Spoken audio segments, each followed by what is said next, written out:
तीज करे पर न खाए पिए के ना चाहिए कि खाए के चाहिए एकरा में लिखल बा बोल बताओ तो कथा रानी नीमन से पढ़ब कि का तीज को अन्न खाने से सुकरी मन आ फल खाने से बंदरी आ जन फुदक फुदक के चले रे आ पानी पीने से जोक जोक मने बामर ना पनिया में देखे तो चलली से पकड़ली से छूटली से ना तू सोच मार लपका तो लोग आबे के खाए पानी पिए के पीने से जोक दूध पीने से सापिन सापिन मर सांप सांप नागिन। हां ई रही तो पी लेती नागिन बन जाती। उस रोज सोने से अजगरी औरत पति को धोखा देने से मुगरी होती है। मतलब अजगर जैसा मुंह बना के सुत गलू रात भर जगलू नहीं मुगरी के जन्म लेबू धोखा देबू मरद के सुतला से अजगर के जन्म आ पति के धोखा देवे से मुर्गी के जन्म ई लिखल मतलब ससमाई जितना मुर्गी 22 मुर्गी फार्म में सब धोखा देले 22 अगला जमाना तोहरा बात सही बा। इसलिए सभी स्त्रियां व्रत करते समय सोरन चांदी तांबा अथवा बांस के पात्र में अन्न भरकर ब्राह्मण को दान दी। हाँ सुबेरे रानी पूजा करे से पहले सब खाना बना के खिया के आ ले जाके पंडित जी के देहा जाला तब खाइल जाला। हमी के भूखा जे हमी के खाई बनाओ जे हमी के जाके दूसरा के देबल जाई और पंडित जी के देहा जाला सुबह सुबह ता और दान दे पर पारण करे पारण माने खाना खाइल इहो नइखे पता हो काल दान कब देबो। जो स्त्री इस प्रकार व्रत करती है वह मेरे समान पति पाती है। गौरा जी कहतरी शंकर जी कहत वहाँ केसन जे व्रत करी हमरे जैसा मर्द मिली। अच्छा कहिए नहीं जय हमें भोले बाबा। और भंगी मिल गई रुपया करू मिल गई आपका अंगिए ना हुआ भोले बाबा। और जब वो मरने लगती है तो तुम्हारे समान उसका रूप हो जाता है। मतलब जे सब कइले रही तीज बरत मरद मिली हमरा जैसा मुँह लगबू तो पार्वती जैसा मुंह हो जाई कितना सुगर भरी। उसे सब प्रकार के सांसारिक भोग संयुज मुक्ति मिल जाती है।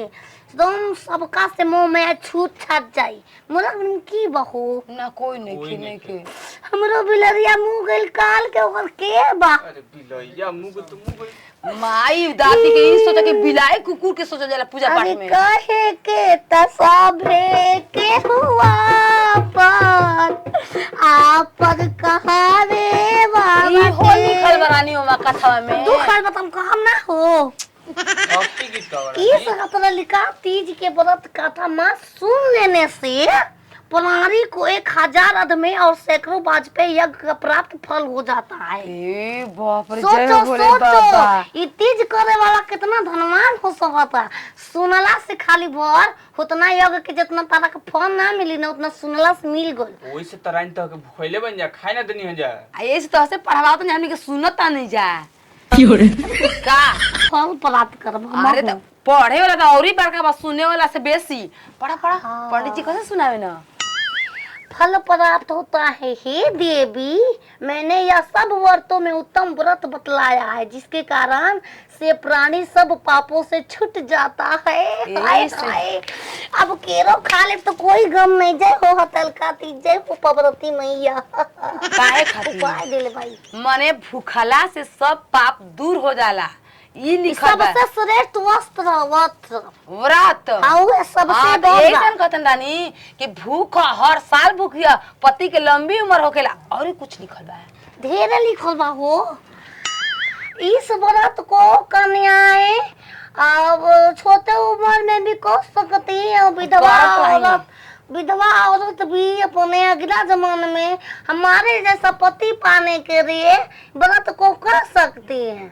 विधवा व्रत कर सकेली से बताओ एक बार प्रेम से बोलिए शंकर भगवान की जय पार्वती मैया की जय हरितालिका तीज की जय। अरे कबो ना घोटी हमरा सोइया के उमरवा हो यही लागी मांगब शिवे जैसन बरवा हो यही लागी मांगब शिवे जैसन बरवा हो यही लागी चमकता रहे हरदम मांगी में से नुरवा हो यही लागी मांगब शिवे जैसन बरवा हो यही लागी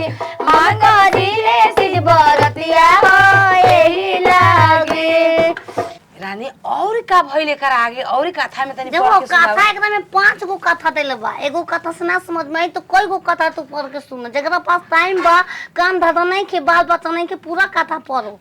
भूखल बनी त का बा हमनी कथे सुने खातिर भूखल बन जा। देखो पार्वती न, पार्वती बचपन में, पार्वती बचपन में शंकर जी के तीसरा में आ रहा है पार्वती। का कहत हाँ का पहिलका में उ सती रहली, दूसरका में गौरी दूसर जमन ले आली गंगा। हाँ। फिर गंगे पार्वती बहिन है ना, तो उ गंगा पावल चाहती शिव जी के, कहत रही हम धरती पर नाम जब ले तू हमरा के संगे ना रखबो अपना, तो वही से कंकाल आ गई, पूरा पूरा धरती जरे लागो ना उनका क्रोध में। तो शंकर जी बोलाई ना आईली, यही ओही से से संग जटला रखले रहलन, अपन वादा निभैलन।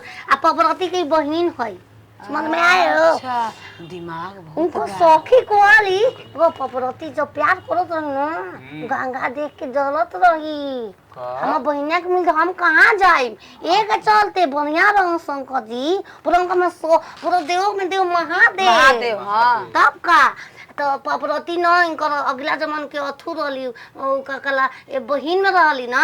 हाँ। पार्वती के जौन सहेलिया तैसन सहेली बनल रहे ना, तो का कहल चलो हम तो अकेले तो बिया हो जे उपाय बा। हाँ हम गौवा के कैसे भाग जाली सो, फिर कहले माई बाबू अपना ली सेम टू में, सेम टू पार्वती जी का कोइली के शंकर भगवान मिल गई ना। कुछ ना कोयली है का, उनको पापा बाबा हिमाचल बियाह को तो विष्णु से तय में नारायण से बातचीत को के। हाँ हाँ अब पार्वती रोवत है, अब का कर उनका सहेली बाली जैसे तू बालो लो हम लोग तो आइबू ना। हाँ। सखी का फल का भी काहे रोवत का काई बतावा हो जमन में हम इनका संगे रहबाई। आ पूरा जब वो अवतार ले तो धरती बजाए खाती तो हम काम रहबे ना कर, हम पापा दूसरा से बियाह कराओ। तो पार्वती जी रो के सखी से बतावे लगली। सखी कहली ना भाग चल हमार संगे ना रहबू ना बियाह होई उपाय। गोली खुशदम जंगल झाड़, पूरा जंगल झाड़ बढ़िया जंगल लगा, बढ़िया शेर भालू गंगा नदी बहता। तरानी शेर भलो कटना से नहीं ए त देवी रहली की हाँ। उनका के गोल लागत हस तो ना, उनका के ना पता रहे कि हम देवी हई, उनका के केहू के ना पता रहेला उ अथु में। अच्छा जाके जंगल में का कर लगली? पूजा कर बैठा रही रोवत रही शिव जी हे शिव जी हमके तपस्या कइली। हां पूरा खइले पीना पियले। यही से कही ना कोनो जन्म में तपस्या कइला के बादे ही शादी होला, ये से पति मिले ना जा। तो ना तो शिव जी के का करूं, उनका भूखो लागत रहे, का करूं जब खाए वाला कुछ ना, पतई पियत रही, गंगा के पानी पियत रही, पतई खात रही। उनको बहनिया गंगो होई जे भाई देखो उनको रहना नहीं की छोड़ा, सोचते यही तो बहाने हमरो तपस्या पूर्ण हो जाओ। और जब पी लेली ग्रहण कैली जलवा तो गंगे रहली, तो गंगा तिनकरा के शक्ति देली। तो सौरम से तो पहले गंगा बारी, फिर वही पार्वती जैसे रुक्मीना बाली कृष्णा के, तब राधा, लेकिन मानल जला राधा के तो वैसे पूजल जला पार्वती के। तो मिल गइलन ओइजे समझैलन ना कि तू हर साल तीज करबू ना तो हम हमरे जैसा मरद तो सबको के मिले। जय हो शंकर भगवान। अरे शिव जी कहाँ लगवनी देर हो गईले अबेर, शिव जी कहाँ लगवनी देर हो गईले अबेर। बागों में खोजनी बगैचा में खोजनी, बागों में खोजनी बगैचा में खोज, पतैया उलाटी पलाटी के खोजनी, शिव जी नहीं भेटैले ना। पतैया उलाटी पलाटी के खोजनी, शिव जी नहीं भेटैले ना। जय हो शंकर भगवान की। अब खाई वो सस माई। अब फिर अब इतना कथा सुनू ना जानलू, चले के रानी घर में आराम से घर में दू जनी बैठ के बतियावे के अपने में। चल बाबा गोड़ लागले तो शंकर भगवान के पानी में कुछ नहीं के पिए के, निर्जला व्रत हटे तीज के।